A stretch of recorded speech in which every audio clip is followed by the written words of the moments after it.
work, I will stop recording. But as we come back to have discussions, if we could record again, please remind me. You guys want to see how crazy my setup is? I should show you. I've got my computer that you're on. I've got my extra monitor that has my material that I will be presenting. I've got an iPad here that has my notes that I want to keep in front of me. I was able to borrow a student Chromebook so that as we do work, we can see what it looks like a student end. So it's like, So anyway, so I may go nuts, but that's okay. Please remind me.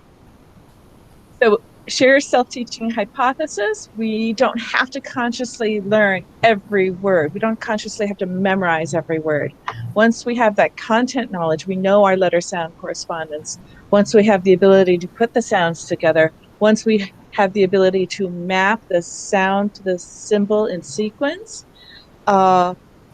we teach ourselves the new words, right? And it's the same way when we come across names, if they're regularly pronounced names or new words that come in our vocabulary, we may have to, some weird words we have to have someone pronounce for us. Is it GIF or JIF? Or we can argue. Or other words. But once you have mapped the sound to the symbol and put it in your brain, you don't have to sound it out again. You don't have to decode it. It is permanently stored in your memory. Now, once the word is permanently stored in your memory, what did you find interesting about the Stroop Effect? Anyone remember? I don't care if you remember the term Stroop Effect. Do you remember the exercise we did? It's impossible not to read it. Yes. Yes. So we see that once you are able to read words, it's impossible not to read it. Not to read it. So in the Stroop Effect, it was first done with colors and words. So Chavez, the experiment showed that if the word was red, but the color was blue, and we were told to tell us what color it was like our brain wants to say red, but the color was blue, because our brains actually can read words faster than it can recognize color. And it's crazy. And reading words can happen in 250 nanoseconds. I don't even know what a nanosecond is. A millionth of a second or something. So like super nuts. I don't know. It's crazy how fast we are able to read words. Okay. When we talked about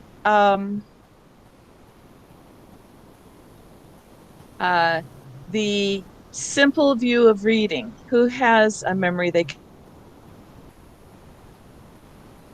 a simple view of reading? It was a multiplication picture. What are the two factors that are involved in reading comprehension? We always know the goal is reading comprehension. What are the two factors?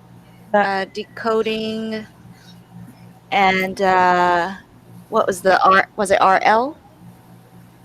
Yes, so reading being the decoding and L being the linguistic. So it's the product of decoding and language comprehension. So in order to get reading comprehension, you have to have good decoding and good oral language skills. And if either of those are weak, you will not get reading comprehension. So if the goal is reading comprehension, you work on building up decoding skills, you work on building up oral language skills. Now, it doesn't mean that, and we know, right, as we teach, that we do oral language skills all day long, not just in your ELA block. Every time you're speaking to a student in a complete sentence and bringing in academic vocabulary or varying your syntax, you are building oral language skills, right? And every time you read a storybook to a kid, all of that builds up oral language skills. the brain is wired to do that part naturally. It's wired to speak naturally. It's wired to put meanings to the spoken words naturally. It happens automatically. It's the decoding part that is not Natural. hardwired into our brain that we have to teach. And that is the area where we find most of our students struggle. Now, we looked at a quadrant where we had good reading comprehension, being people who had good oral language skills and good decoding. Then we have, on that quadrant, we had people who had good decoding but poor oral language skills. And for us, that's mostly which students? Anyone remember? So they have got to decode, but they don't have good oral language skills. The English language learners. Yes, yes. So for those students, that's a very specific type of reading comprehension issue where we know we have to bring up their oral language skills with vocabulary and syntax and all of the components of that process.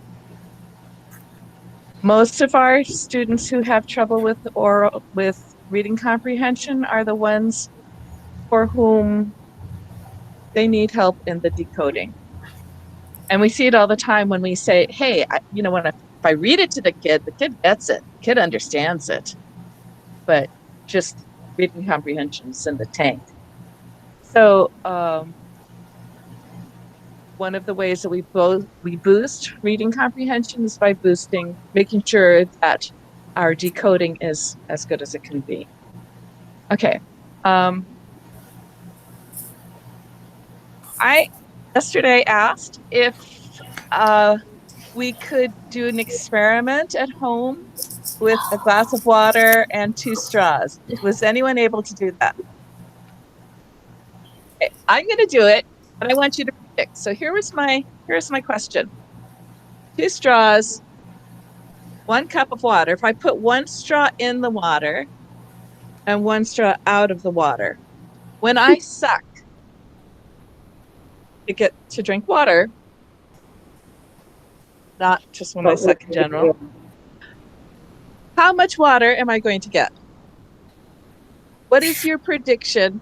What is your prediction on either the effort it takes or the quantity of water? I need some predictions, please. The effort. Oh. Effort. I don't know where I am. It's going to So- take you effort. You're not going to get much, I the air. think. Yeah. I'm sorry, I'm not going to get much what? You're not going to get much water. I think you're going to have to suck a lot harder. I'm going to have to suck a lot harder. Yeah. Do you think I might get half as much water? No, you're not going to get that much water because of the air pressure. Who said that? Because you're using 2 straws. Bernie, you're brilliant. Not actually, most people will say, oh, you'll get half as much. But you're right, Bernie. Okay, so anyone else? Okay, so if I just suck the way I normally would to drink water from here, I get no water at all. None. Why? Bernie, explain it to us. Because it's like she's sucking air rather than water. Right. So for the effort I'm doing, we're always going to go to the path of least resistance. Which provides least resistance, sucking air or sucking water?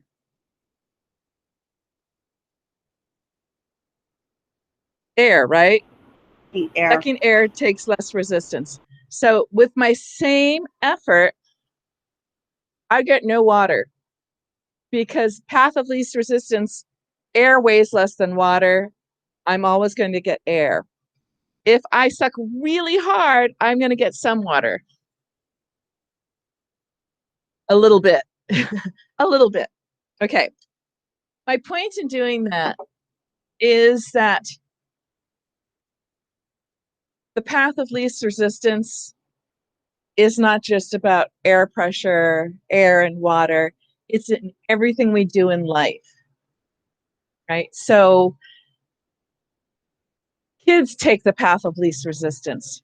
Our brains take the path of least resistance. We now know in science that visual processing happens infinitesimally faster than auditory processing. They can measure it, and it's in nanoseconds, which I don't understand nanoseconds.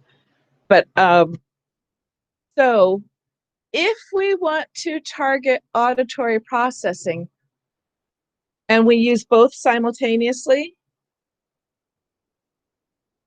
we go the path of the visual processing. And we're going to actually have very little path of through the auditory processing. Now, I gave the visual yesterday of my quad machine, not my quad machine, but you know, a quad machine, because I have a really bad left knee. And if I want to strengthen the muscles around my left knee, when I use two legs together on my quad machine, my right leg is carrying almost all of the weight.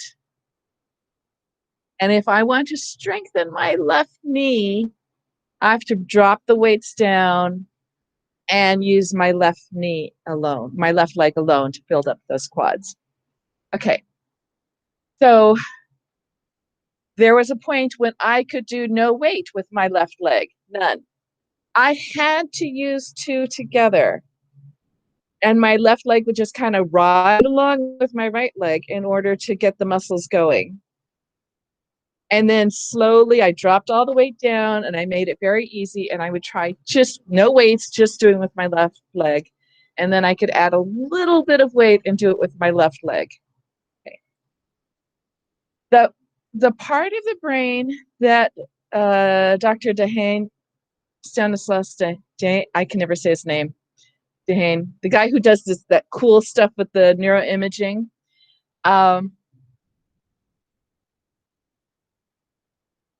I lost my train of thought there, as I had that picture of the child with the cap of all the transmitters flash through my head. Anyway, in order to exercise the part of the brain that he calls the letterbox, and that's the part that connects the visual input of the shapes of the letter to the sound that the letters represent, you know, right, the spoken word, and then the semantic processing, the meaning of the word. That part there is naturally the weak left knee of most people. In order to strengthen it, we have to work that very, very, very specifically. And just like drinking, trying to suck water and air, as we do the exercises, it's a lot easier to do it with visual representation. And often we have to start with visual representation. Eventually, we want to get to working that part with no visual representation. So we're only exercising the left knee, the letterbox processing.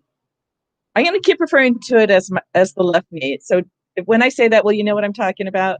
It's that weak part, the part that needs strengthening, okay? So we're going to talk about phonological and phonemic awareness today, and we're going to talk about how to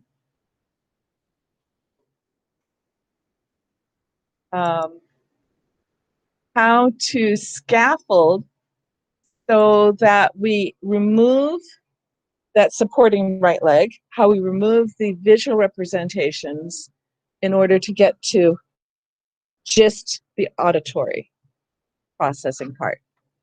Okay, so before we start with that, I want to give some terminology. And you hear terms thrown out there, and vocabulary is useful so that we have a common basis on which to discuss things, with which to discuss things. So when we talk about phonological, phone means sound, P-H-O-N or P-H-O-N-O, that means sound, right? Logic is the study of. Phonological awareness, the study of sounds. So we're talking about the study of sounds in the spoken language. The phonological comprises all of the sound elements of the spoken language. If we just talk about auditory processing, that's all sounds. Like, is the student able to distinguish water falling from a dog barking, or from footsteps down the hall, that sort of thing? That's auditory processing. And that's a bigger area. And the kids who have trouble there need very specialized help, right? With people, it's more than just a reading issue. So from auditory processing being all sounds that you can hear, down to phonological awareness being the awareness of sounds in the spoken language. So in phonological awareness, we talk about, are they aware of sentences? Are they aware of words? Are they aware of compound words? Are they aware of syllables within words? And now in kindergarten testing and preschool testing, some of the testings will say, okay, here's a sentence, how many words? And you can move a counter, move a token for each word that you hear. And Sunday does this, right? In your Sunday assessments. And you say, okay, the sentence is, I want to provide food. And not that they would use that sentence for a 5-year-old, but how many words did you hear? Sue went down the street. How many words did you hear? And we can start by very simply, Sue loves chocolate. And do they understand that there are 3 words?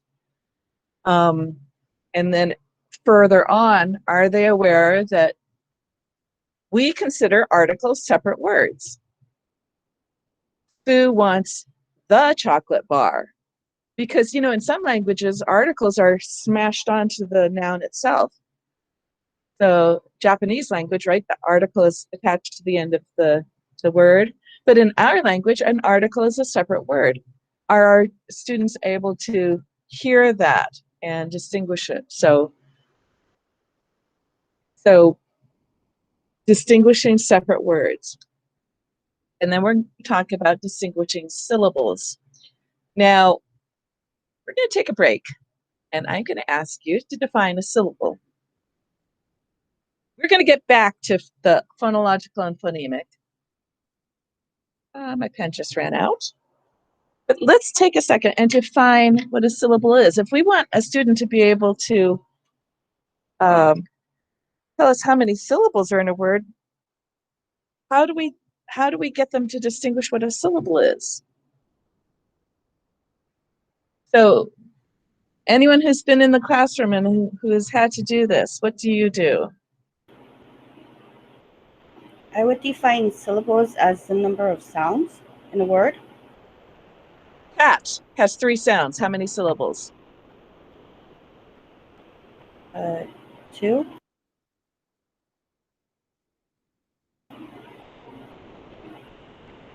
Okay. Anyone else? Sabrina, you must do this all the time. Okay. Talking about different parts of a word, and then as we get deeper into it, knowing that each syllable has its own vowel sound. What's a syllable? That's the hard part of a word with its. Yeah, that's hard to define, I guess. Okay. Like into first grade terms. Okay. Jackie, you've worked in and is it Tanny or Tani? Tani. Tani. Okay. You've worked with the younger kids. Do you do syllable level work or no? Yeah. What do you do? She claps it out. So, And so you mhm.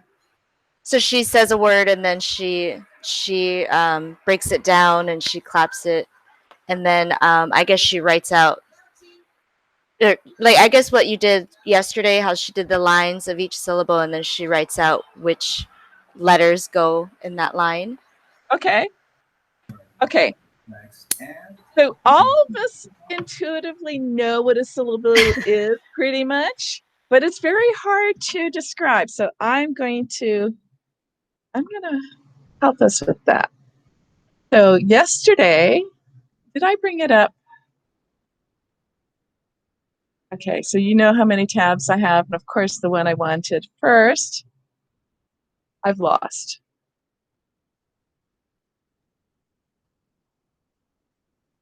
Okay, so when we talk about syllables,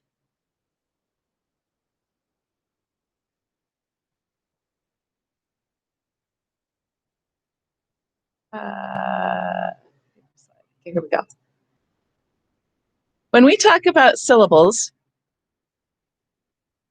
we often tell kids we're going to clap out the syllables, and you'll see kids say house, paper, and dog, and it's like they're clapping, and it's like, okay, what are they clapping? And it's hard, right? So I'm going to help us out here. Let me share. Oh, and I have it on the wrong screen.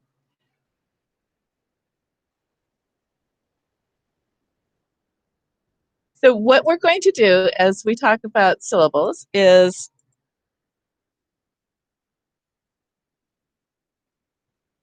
I lost it. Where are you? Did I lose you? Here we go. Okay. When we talk about syllables I'd like to start with, can you live without breathing? And all kids will know. No, I can't hold my breath forever. I need to breathe to live, right? Even the little fives, they can do this. I said, okay, you know what? Our words need to breathe to live. So it's the vowel that gives each word its breath. And each syllable is a part of a word that has a breath. So let's feel our breath. And kids hate touching themselves. I don't know why kids hate touching themselves. They touch everybody else. They touch all sorts of things. You tell them to touch their neck and they hate it. I don't know what it is. They feel like they're going to choke themselves, or I don't know. I say, okay, let's feel our breath. Now let's say paper. Did you feel the breath come out of your lungs? Paper. Table. And we go through, of course, and do everybody's names. Sabrina. Bernie. Tani. And did you feel the breath come out?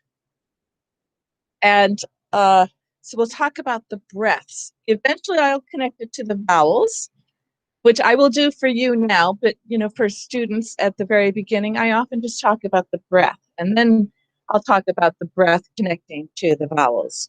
So when we talk about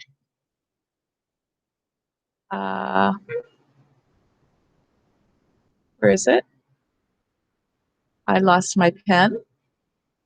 When we talk about breath, according to the dictionary, the vowel is the unrestricted flow of air through the vocal cords. Okay, unrestricted flow of air through the vocal cords. Like, you're going to tell that to a student, right? But for us, I think it's helpful for us to understand it, that a vowel is a sound that's produced when you have air going through your vocal cords. And if you think of all of your vowels, and let's, we have opened up and we're allowing breath to come out of our lungs, passing through our vocal cords. We shape our vocal cords by tensing them or opening our mouths, but we don't restrict it. So it's the restriction that produces consonants. So it's a consonant is that which shapes the sound by use of your teeth, tongue, lips, and jaw position. But in any case, kids love doing this. Can you see everyone see my screen? Yes, are we okay? Okay, so I say I have fallen down. Oh my goodness, I have fallen down. I need someone to come. I need someone to come here right now and help me get up. I need to call. Let me call. Who? Who? Who? And is anyone going to come? No one's going to come, right? They couldn't hear me. I couldn't get myself expressed. I had no breath. But the second I put a vowel in here, now I can call, help, right? I can say it as loud as I want. I can say it as long as I have breath because it's the vowel that gives us the breath. Each syllable, and we know as educators, we will tell them that each syllable has one vowel sound, but think of it very simply as it's a breath. It is the part of the word that contains a breath. I also tell them vowels save lives. Everybody, vowels save lives. Okay, your little brother is about to run across the street.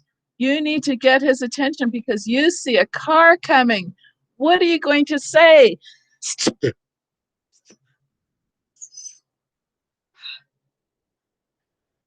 Vowels save lives. The second we put a vowel in there, I can save his life. Stop! And I can say it as loud and as long as I have breath. Because vowels give us the breath. It is the breath. And a syllable is a portion of a word with a breath. So when we talk about clapping, and I know we've all done clapping for syllables, if we think of it as clap when you feel your breath, or else just feel your breath. And everyone say a word for everyone else to repeat. So everyone unmute yourself, please. We're going to just go around, pick any word that you like, and I want you to gently, and I think 4 fingers here, feel your breath. Feel the breath come through. Okay, whoever's unmuted, go. Half. Half. How many breaths? 1. Right? Somebody else. Dog. I couldn't hear you. Dog. Ub? Dog. Oh, dog. I'm sorry. It's my audio. Dog. How many breaths? Could you feel it? Could you feel the breath coming through your vocal cords? Yes. Okay, I'm going to tell you, kids hate touching themselves. I don't know why. I'll take their hand, in person. I used to. I can't do it anymore now. I actually have them touch my vocal cords. I'll make sure that it vibrates. But what kids will do is hum. So somebody else, say a word, and then we'll all hum it. Lori, think of a word.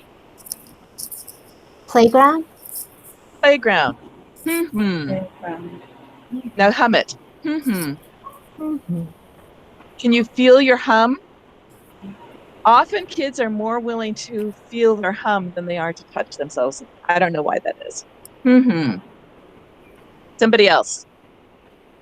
Water. Water or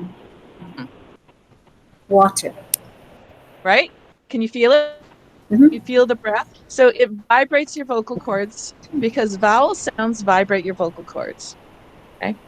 Every breath that comes through, your vocal cords will vibrate with the vowel sound. So get rid of this and stop sharing. All right. So when we ask students to count syllables, some kids can feel it automatically.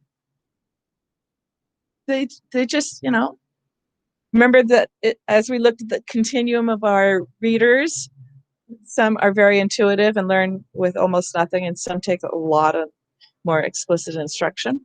But some kids feel syllables just by saying, say the word, it's 2 syllables, and they get the connection. Others don't. And so you want to know if your student can feel syllables. if they can be aware of syllables, that's important knowledge. If they can't, that's important knowledge, because it's hard to encode and decode if you can't break the word into syllables. Very few of us can memorize 12-digit numbers by sight. I mean, can you look at, now we memorize phone numbers by sight, by repeating, and by chunking. But if you had, 9 or 10 digits all together, can you just look at it and memorize it? How many of you can memorize phone numbers just by boop, looking at it as sight? Right? We don't. That's why when kids get to 3rd grade and up, when they're meeting multisyllabic words, they're lost. It'd be like me trying to look at a phone number and saying, oh yeah, I got that phone number. I have to chunk a phone number in 808-554-7341. I chunk it, and then I remember the chunks. So very few of us have 10-digit working memory spans. And very few of us are able to process 10 sounds in a row until we can chunk. So syllables is one way of chunking words. So giving students the ability to feel the syllable will help as we teach them to chunk. So they have a natural spoken way of chunking.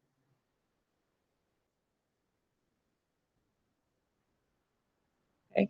So backing up, phonological awareness. Phonological, all the sounds within our spoken language system. Talk about words.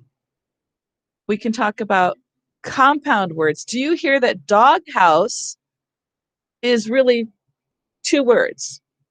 It's one thing, but it's really comprised of 2 words. Or mailbox, or catfish. I'm not talking about a cat and a fish, but I'm talking about a catfish. But do you hear the portions cat, fish, right?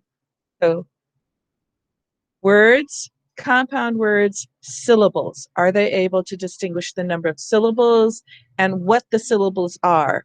Now, most of our kids have trouble with articulation. None of us pronounce words as clearly as we ought, and teaching students to read works hand in hand with proper articulation. That kids will learn to articulate better when they read better. And it's like, oh, I didn't know that that letter was in there. And as they notice the letters, they generally articulate better, and proper articulation aids reading. So they work together, which is why we often see SLPs working in the field that help reading too. Because they do go hand in hand, they work together.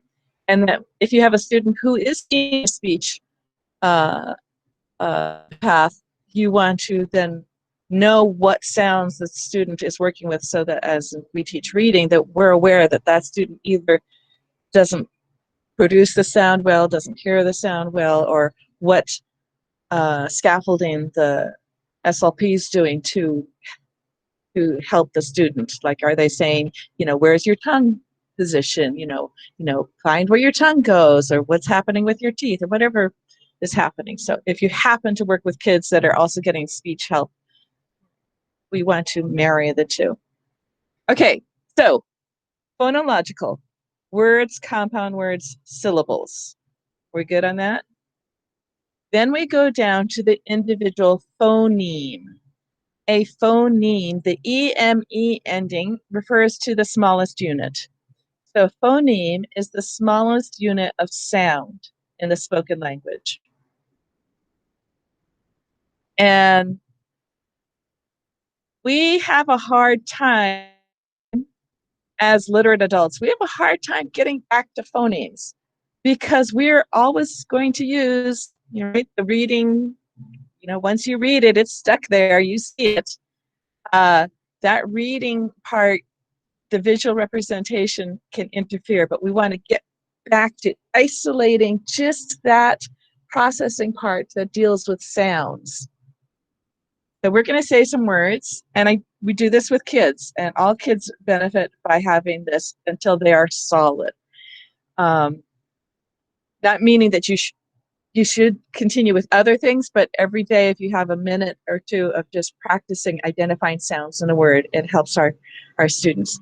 Okay, easy one, cat. What are the sounds you hear in cat? Go. And please go ahead and unmute unless you're in a really noisy background. Let's just do it together. Cat. Ready? The sounds are okay. And we want to, as teachers, try to truncate the sound or keep it as pure as possible. So we don't say ka, at, because we don't say ka, at, we say cat, right? So we want to keep this sound as pure as possible. And it's hard if you're in the classroom because vowels give us the breath. And so to try to say a consonant sound without a vowel, it's hard to project across a classroom. So I can say ka, and everyone for 3 miles can hear me. But if I just say k, it's, it's like limiting the vowel aspect, the absolute minimum. It's harder for your whole class to hear, but hey, it's not too bad with the microphones, right? One benefit of right now. It is hard to say the consonant sounds purely with no vowel because you're projecting. But as much as you can, it's k, a, and chop it. So for each consonant sound, as pure as possible, the way I like to think of it, or the way I had to think of it when I was learning to do this, was what do I say when that sound is at the very end of the word? Cat. And I just say t. I don't say ta. I don't say cat, ta. I say cat. And it just kind of taps in there, right? So if I have the k sound at the end, so pick, and you hear how at the end of the word it's very abbreviated. So that's what helped me learn how to really truncate those sounds. So to keep it as pure as possible. That works for all sounds except an R. Do not do that with the letter R, because R is never at the end of a word without a vowel in front of it, and you'll hear R, or, ear, and R's are really, really tricky. R's are the hardest one. They're the last sounds that students learn to articulate well. It is the most difficult to articulate, and it is the most difficult for us to pronounce purely. So when you think of the R, the sound of the R, think of it as if you're saying a word and stop. And so say rat and stop before you get to the A. And it's just that very, very short sound, not ra, not ruh, and certainly not or r. It's right? Okay. So for all the consonants, you could think of it at the end of the word except for the R. Okay, so that was the word cat. The word is house. What are the sounds? Everyone. Ow. 3 sounds, 5 letters, but it has 3 sounds, right? Ow. Okay. The word is table. Go for it.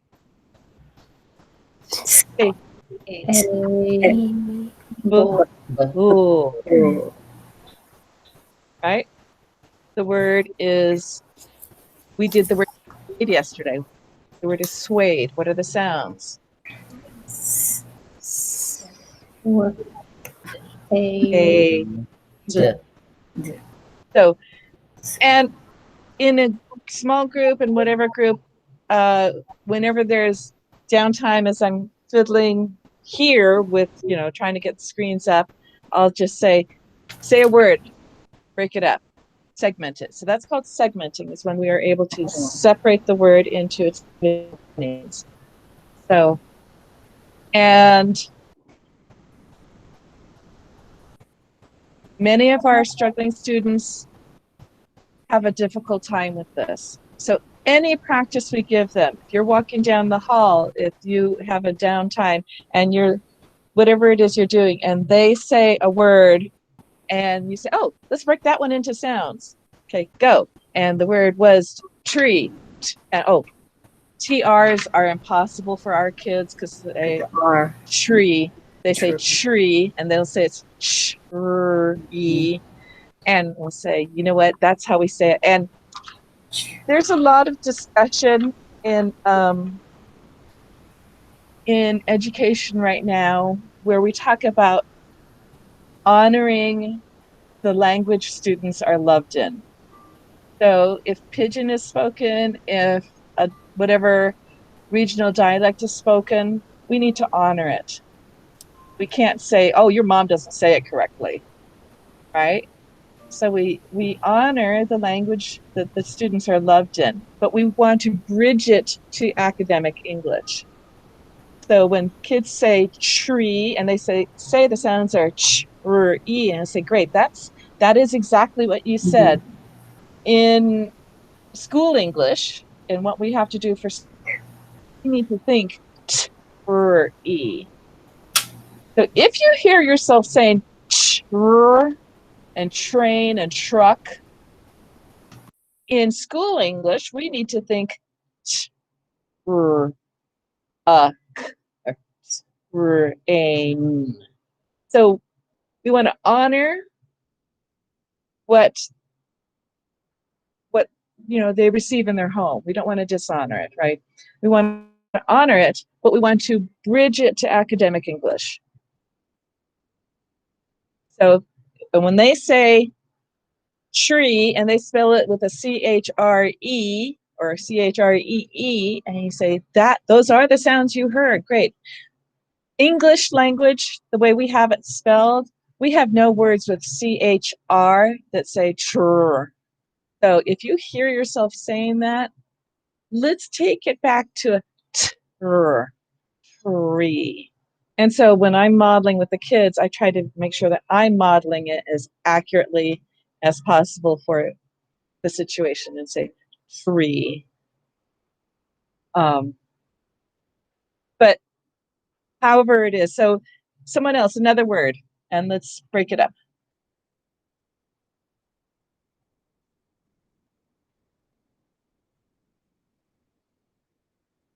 Laurie, go.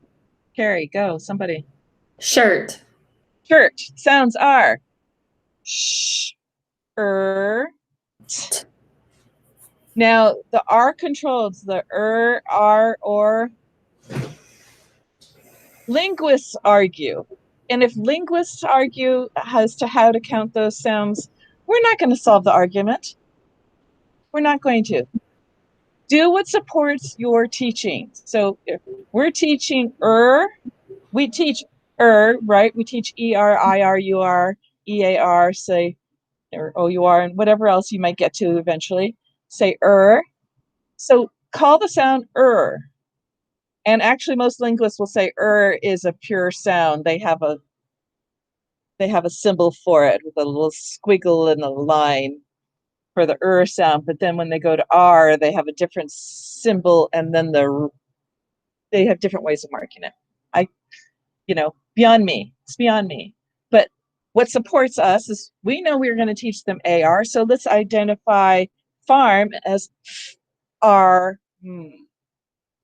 So we're not going to solve the academic arguments that happen well above my pay grade.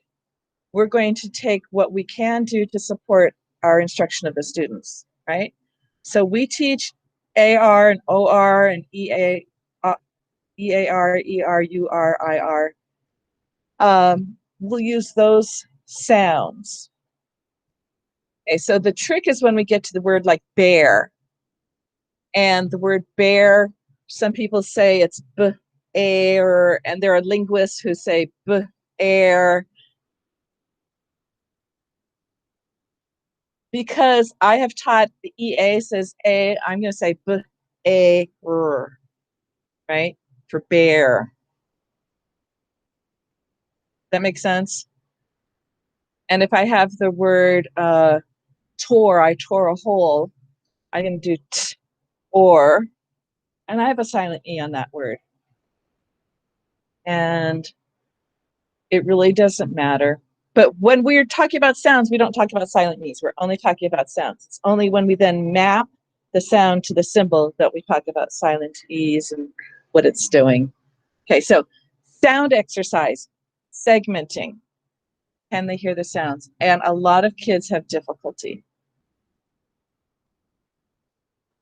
So the skills we need in phonological awareness, the skills we need are we need to be able to segment the sounds. We need to be able to pull them apart. We need to be able to put them together. The tasks we do support pulling them apart and putting them together. So the sub-skill of substituting and deleting and manipulating sounds aids in reading. Remember the illustration of putting the weight on the bat, and you swing the bat a few times with the weight on it, and then when you take the weight off, it feels lighter and easier. It's like, oh yeah, I can do this. So the skills of substituting, deleting, and manipulating sounds, interchanging position of sounds, aids in blending and segmenting, and aids in transfers over to help in reading. So who cares in life if you can say the word tan backwards? We don't read backwards, but the skills involved in manipulating sounds transfers to better reading. The ones that seem to work, have the greatest correspondence to improve reading, are the skills of deletion and substitution, where you substitute sounds in the word. Say the word cramp. Ready? Say the word cramp. Instead of the r, say oh. How fast were you? What we want is we want students to be able to do that automatically, instantaneously, within like a second. You know, Kilpatrick in his work says, give it 2 seconds. 2 seconds is kind of at the outer limit of automatic. So if the student is able to do that automatically, what they've done when I said cramp and changed the r to a l, they've had to say, what are the sounds in cramp? R, what are the positioning of the sounds? Where was the r sound? Oh, what am I going to stick in there? I'm going to stick in a new sound, and now I'm going to reblend. Because cognitively, they had to do all those skills. They had to segment, identify, isolate, substitute, and blend. Because they're doing all of those tasks, all of the skill of that. That was the task. Because they did that all within a second, we know their brain is processing in that letterbox area rapidly and automatically. Remember my illustration of front burner and back burner? So those processes have been pushed to the back burner. It happens like that. We don't have to think about it. And that's where we want our kids. We want our kids to be able to process the sounds without thinking about it. Okay? So we are going to, I'm going to share with you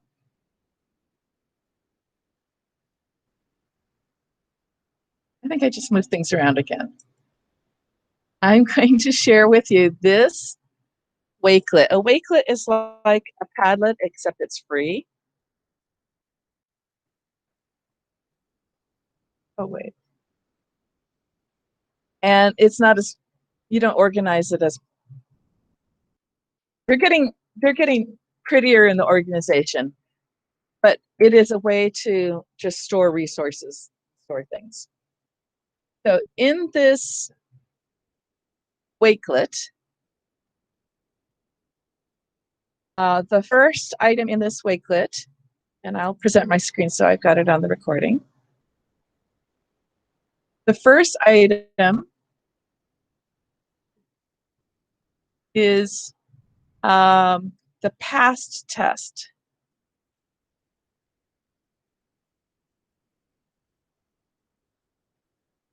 Let me go back. The Wakelet looks like this. And sorry, not the first one. The first one is a list of resources. I'm looking for the past tests, the second one. Did everyone get that link? So if you would bring it up on your computers, you then can copy it, bookmark it, whatever you want to do. You don't have to sign up for Wakelet. You can just bookmark it and have access to it. So the past test was written by Dr. David Kilpatrick, who wrote the book. He was the one who consolidated the research and wrote the book on the importance of phonological awareness. And he is the one everyone's quoting these days. So the past test, now the past test, and I will download, and you can download your own copy. He does it free. So if you would all download a copy, and you can look at what's included in the past test. The past test does not start at the very beginning level. So those of you who are pre-K and K, I'll talk about another test you can do. And then Sunday has some testing, and I don't know what else everyone else is using. But past test starts at the syllable level. So if you're working with students and they're not getting that, we need to go back and do an earlier test, and I will give you recommendations. The Hegarty, it's on that Wakelet. Hegarty has material from pre-K through about second grade, and they have amazing resources, and they have whole curriculums that I think cost $80 or $90 for a whole grade level that you can reuse year after year after year. And they have all sorts of videos, things, and they have a whole system with hand gestures where you do things, and it's very scripted and it's very useful. But they also have assessments, and we are going to look at some of those assessments. But this is the past test. So this is appropriate for students who are identifying syllables. So do you have it up on your computer too, or are you going to just look at mine? The first part of this test, well, let me just back up.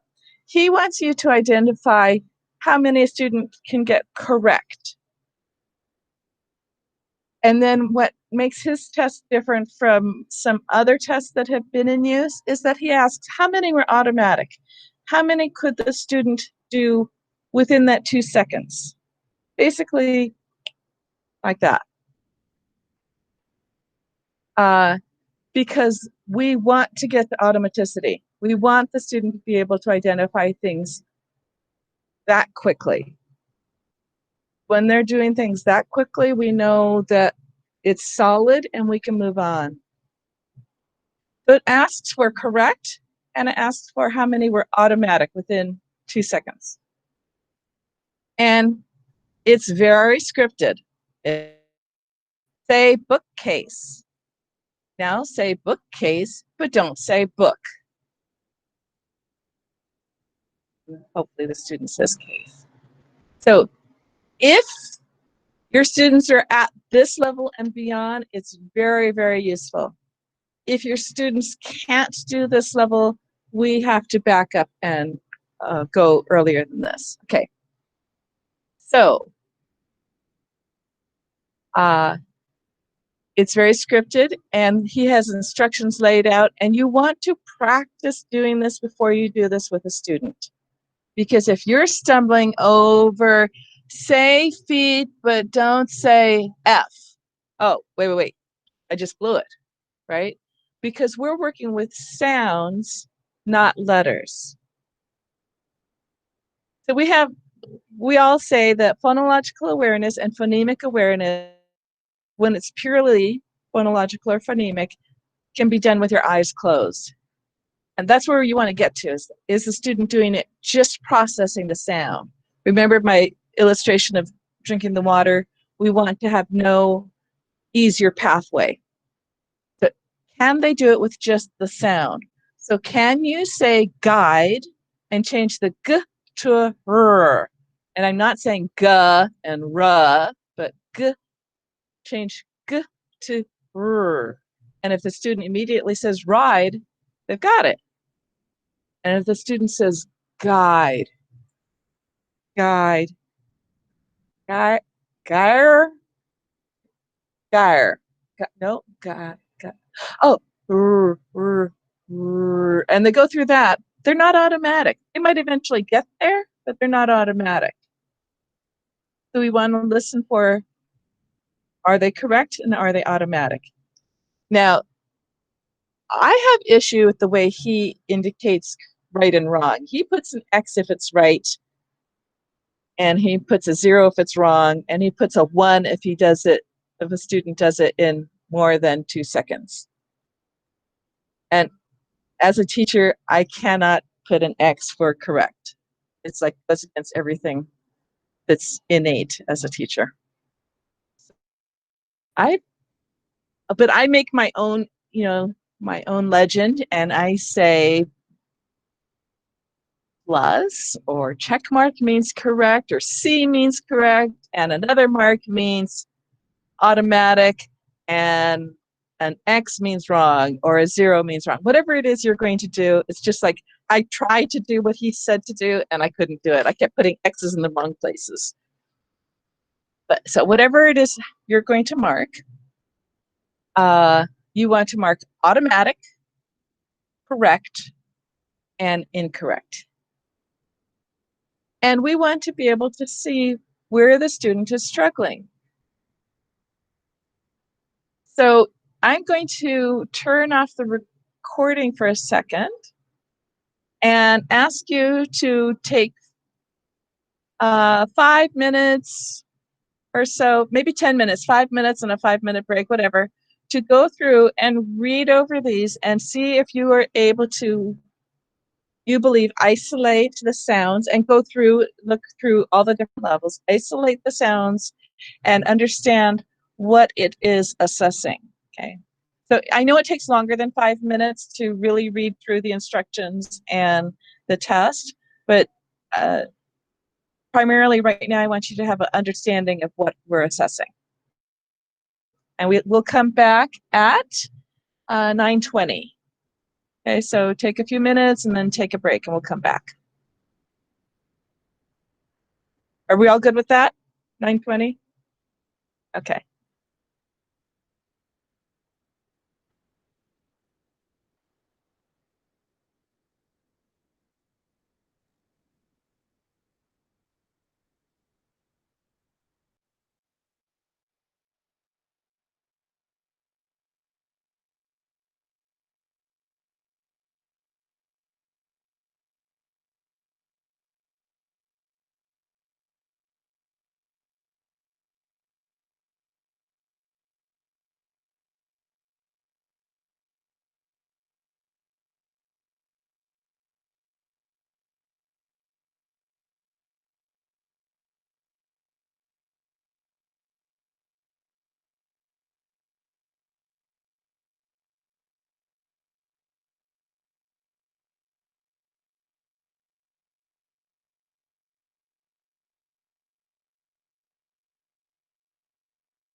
I thought I stopped the recording.